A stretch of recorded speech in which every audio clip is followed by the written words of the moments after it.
Bonjour à tous, bienvenue sur SVM6. Donc ce petit tuto pour venir en aide à Michel Schmid. Donc Michel qui m'a demandé comment il pouvait faire du verre brisé. Donc voilà, je vais te faire une explication, pas pour toi et pour un peu tout le monde. Donc là, le moyen le plus rapide de réaliser ça, sans trop se casser la tête, je vais faire ça donc vite fait. On va également y rajouter une texture pour que ça ait l'air du verre. Donc je repasse sur une autre fenêtre. Voilà, je suis sur la version 2.82 de Blender, hein. Donc ici, moi, je suis automatiquement dans le mode Workbench. Je vais me mettre dans le mode Eevee, hein, voilà, pour avoir un rendu sympa, enfin un peu plus sympa. Et puis voilà, donc je vais aller chercher un cube. Voilà. Le cube, je vais le modifier, je vais faire une sorte de plaque, hein, donc je vais modifier sa surface sur l'axe Y. Donc je vais faire SY, je modifie, je l'aplatis. Puis SX, je l'agrandis, puis SZ, comme ceci. Voilà, une plaque de verre. Donc le truc qu'il faut se rappeler, ce qu'on va faire, on va utiliser ici effet rapide, self fracture. Voilà. Donc ça, c'est un addon qui permet de découper, de casser, faire créer des débris. En fait. Voilà, donc pour pouvoir créer des débris, il faut qu'il y ait de la matière. Donc j'emmène ma plaque de verre en mode edit et puis je vais la subdiviser. Voilà, pour subdiviser, on va cliquer ici, donc subdiviser, on l'a soit ici, soit on l'a dans les... je ne sais même plus d'ailleurs, parce que moi, voilà, désubdiviser, subdiviser, bon là ici, voilà, arrête et subdiviser. Donc, moi je l'ai mis dans mes menus favoris, pour ceux qui ne savent pas, il vous suffit de taper SVM6 favoris, et vous apprendrez à créer vos propres menus pour retrouver vos outils facilement. Voilà, je recommence, subdiviser. Voilà, ici donc ça m'ouvre, ça me crée une petite fenêtre ici en bas à gauche, je clique dessus et là je vais mettre le nombre de subdivisions, je vais carrément en mettre, alors il faut en mettre pour avoir le plus de morceaux possible, hein. Disons les plus beaux possibles, hein. Donc je vais carrément en mettre 50 là, voilà. Alors par contre 50 ça veut dire aussi qu'on a du poids, donc suivant les machines, hein, suivant l'ordinateur qu'on possède, eh ben, ça va passer plus ou moins, donc ça peut ramer éventuellement. Donc une fois qu'on a fait ça, on revient dans le mode objet, on va tout simplement maintenant aller dans objet, effet rapide, self fracture. Là. Self fracture, il y a quelques petits réglages à faire. Donc ici déjà, on va pouvoir commencer par ajouter du bruit. Donc là, carrément, je le mets à 100. Alors ça dépend le nombre de morceaux qu'on va avoir. Donc le nombre de morceaux, ça va être... donc ici, il faut en mettre très très peu. Allez, je vais mettre 2 ici. Alors il faut se méfier quand même parce que il se peut que quand il y en ait trop, ça mette assez longtemps à créer les morceaux, hein. Et là, donc, source limite, je vais en mettre... allez, voilà. Allez, là, je tape 500, on va voir ce que ça donne. Voilà, donc aléatoire, ici, aléatoire, et c'est parti. Et on clique sur OK, et on va voir notre... voilà. Donc là, ça va continuer à calculer, hein. Alors, plus on a mis de morceaux, évidemment, plus ça va être long. Voilà, bon, bah, moi, ma machine ne marche pas trop mal.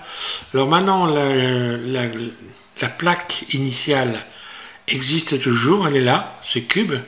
Et donc, cube, bah, tout simplement, soit je le cache comme ceci, soit cube, carrément, je le sélectionne, ici, et là, je fais X, je le supprime.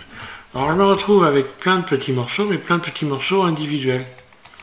Donc, je vais tout sélectionner, A, je sélectionne tout, on le voit ici, hein. Là, il y a une liste qui est assez conséquente, hein.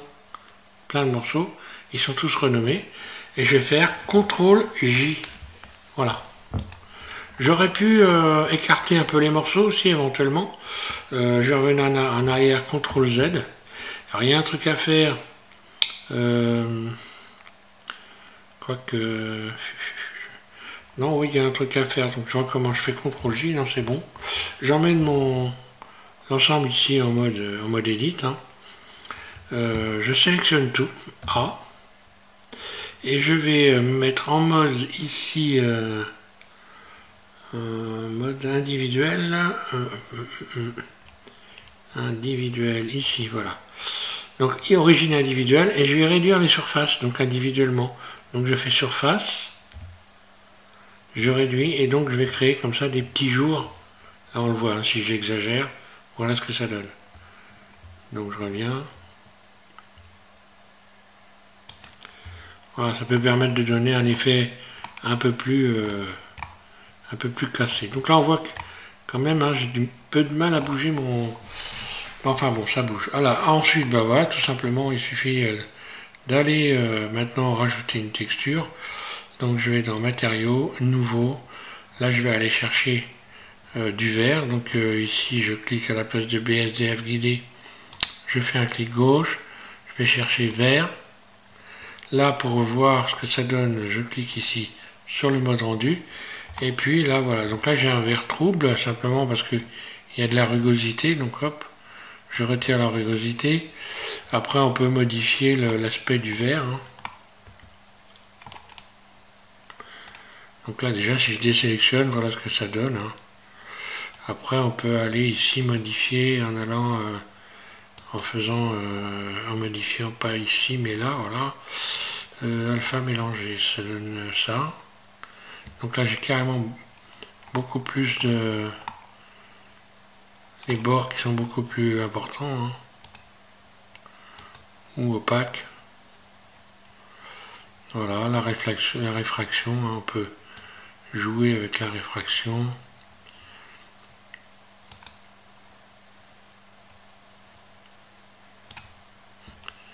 Enfin voilà, on peut jouer avec la couleur aussi, hein, mettre plus sombre. Ou mettre un vert...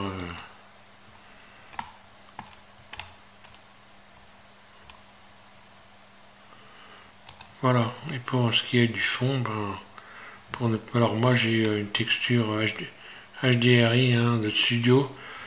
Pour la cacher, il suffit d'aller ici. On va dans Force, on a un clic gauche sur le bord. Et ici on va sélectionner profondeur de rayon, voilà, et d'un seul coup, ça devient noir. On voit quand même la texture de fond. Hein.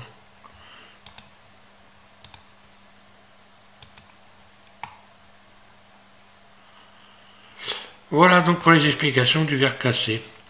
Ça c'est la méthode la plus simple, il y en a d'autres. Ça c'est ce qui va le plus vite à faire. Voilà donc Michel pour tes explications. Et puis donc ben voilà. Merci à tous ceux qui ont VM6, à vous de jouer, amusez-vous bien avec cette fracture. Déjà avec ça on peut faire exploser des objets. Hein. Je pense que je vais faire un tuto aussi pour les explosions parce que il y a des choses intéressantes à faire avec ça. Voilà, merci à tous.